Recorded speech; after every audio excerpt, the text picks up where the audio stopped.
WhatsApp guys, আজকে আমরা বলতে চলেছি যদি পৃথিবীর চাঁদ পৃথিবীর দিকে আসতে থাকে তাহলে পৃথিবীর কি হবে।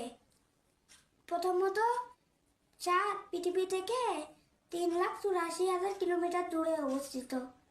আর এটা নর্মালি কোনো রকমের সিমুলেশনের সম্ভবে দেখা হলে এটা অনেক কাছে মনে হতে পারে, কিন্তু এটা আসলে এত বেশি দূরত্ব যে আমাদের সোলার সিস্টেমের সবকটা গ্রহ এই ডিস্টেন্সের মধ্যে ফিট হয়ে যাবে।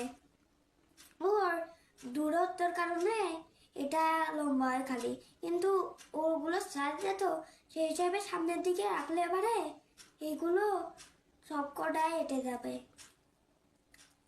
আর এই চাঁদ আমাদের পৃথিবীর দিকে আসলে পারে বেশিরভাগ মানুষ ভাবতে পারে যে এটা পৃথিবীর থেকে লেগে যাবে আর তারপর পৃথিবী ধ্বংস হয়ে যাবে।